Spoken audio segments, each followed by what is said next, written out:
Welcome to another session of Let's Talk NRM, our monthly program on natural resource management. This comes to you from MBMA, the Meghalaya Basin Management Agency, under the CLEM project, the Community-Led Landscape Management Project. Our topic of discussion today is Meghalaya's forest wealth, forests and environment. Meghalaya has been endowed with natural forests, so much so that Meghalaya is among the top 5 Indian states with forest cover as per geographical area. It also has a huge flora and fauna richness.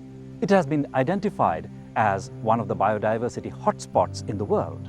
But yet again, since 2019, there has been a decline in forest cover in Meghalaya.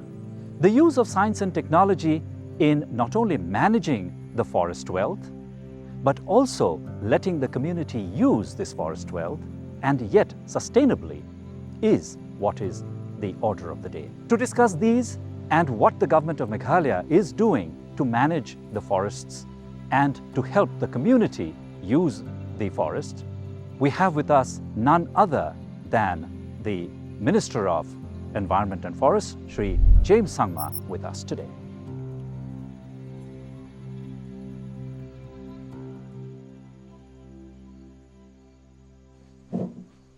Government of Meghalaya prepares 5 to 10-year plans for forest management and implementation.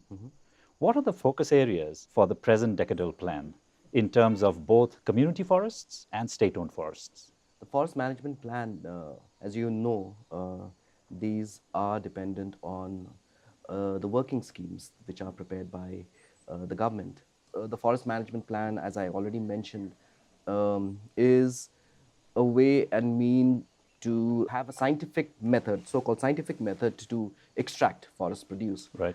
And there are many challenges that the government is facing in the preparation of these working schemes. But here I just wanted to give my take on things. I feel that it is high time for us to start reimagining things when it comes to our forests. We have seen, studies where it is very clearly mentioned that it suggests that forests, which are natural forests, they offer us better ecosystem services in terms of carbon sequestration, Right. rather than those forests which have been either reforested or afforested.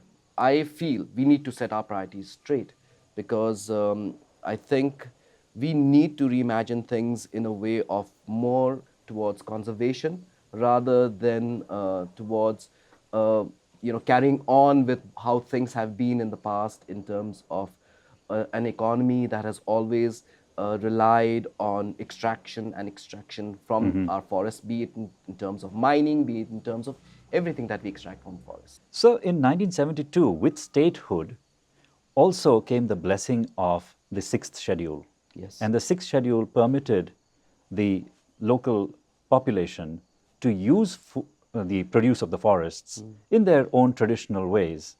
What is the government doing in making sure that there is science and technology used and also training the local population so that the forests can be used in a sustainable way?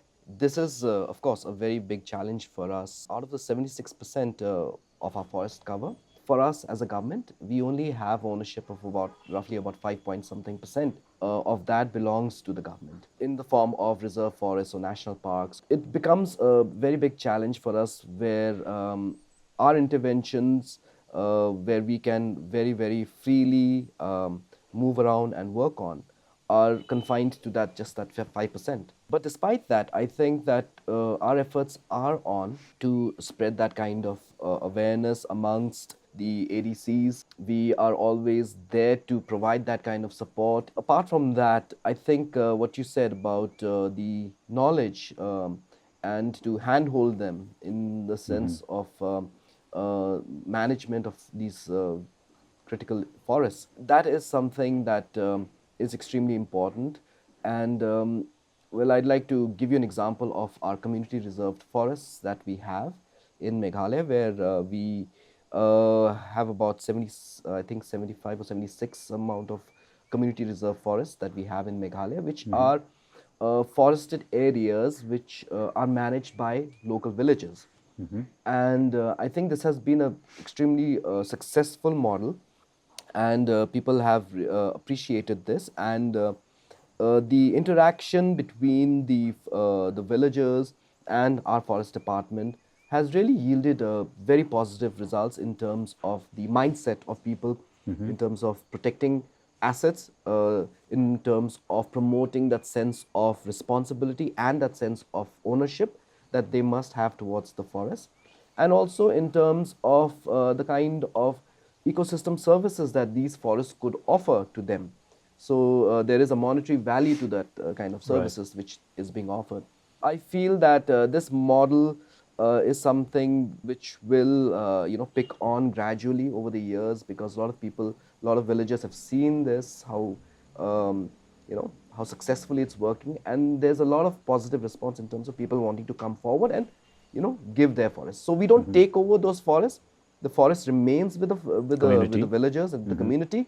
I think that's been a very successful model, and this is something that we are very passionate about, because it's not just the traditional knowledge, but it's also the fact that these are the guardians of this biodiversity that we have at these small plant levels. That kind of rich knowledge needs to be preserved. All this is basically, in line with this new paradigm that we are envisioning for our state, which is called the environment state. So there's another sustainable development goal, the life underwater. But in the Niti Aayog website, right from 2018 to 2020, there is no data uploaded as far as the life underwater is concerned. Where is the problem? Oh, the problem is there. There's no doubt about that, Rahul. We do have a lot of problems in terms of life underwater because of mining that takes place. And the unscientific nature of the mining has resulted in a lot of acid mine drainage, which has resulted in a lot of these rivers becoming highly acidic.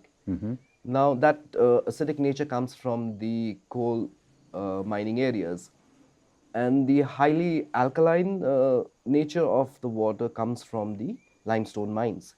So it's a very heady cocktail, and it goes on to the rivers that we have, namely one I'll just mention about, the Luka River in Right. Jaintia Hills, Right. which in fact turned to a very, very weird blue color, Blue color, right? right. So that was because of the acid mine drainage that was taking place, combined with the highly alkaline leakage that was taking place from the limestone mines.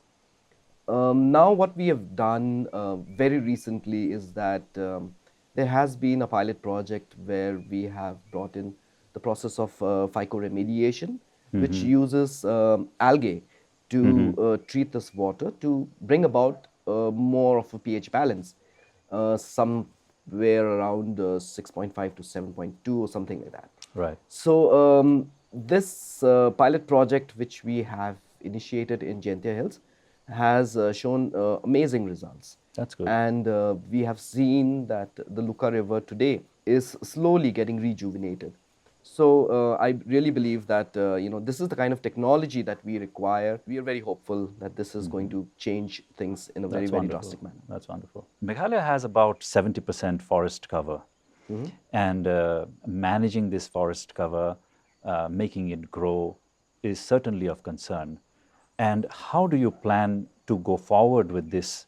I have always been advocating this, and I continue to do so, that we need to change our approach to a forest first economy. Our economy has always been based on a very extractive nature, and we have never kept our forests in the foreground. It's always been relegated to the background. Nobody has really thought about the kind of ecosystem services that forests offer. This is what, for me as a forest minister, that I look at how we can bring a forest first approach. Our forest department has initiated steps to have a biodiversity heat map.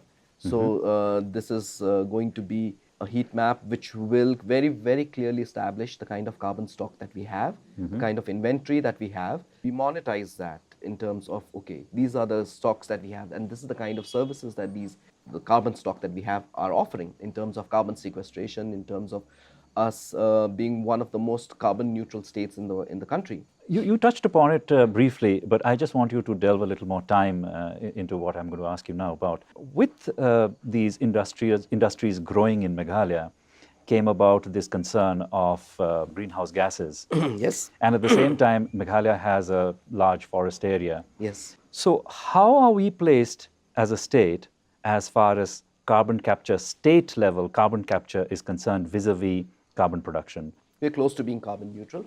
And I think that for us, it is a very difficult choice as a government because, as of now, as I said, our economy has been progressing in that extractive manner. A lot of people will probably be very critical of the fact that, being a state that's blessed with so much of biodiversity, with so much of natural resources, we are extracting those natural resources, adding to our carbon footprint. Until and unless we have a forest-first economy, that will continue, and we will keep spiraling down that path. But then we are doing well, aren't we, overall? I think we are doing well as a state. I would still say there's so much more to be done, so much. We're not even, 10% of where we should be, ideally. Wonderful. That makes us, as citizens, very happy for that coming from the Minister of Forests and Environments, that the Minister of Forests and Environments is not happy with the present state. Definitely not. Wonderful talking to you, sir. No, and my pleasure. thank you so much for your time. My pleasure. Thank you so much for having me. Thank you. So there you are, viewers. You just heard the Minister of Environment and Forests elaborate on the initiatives being taken by the government to preserve and conserve the forest wealth of Meghalaya.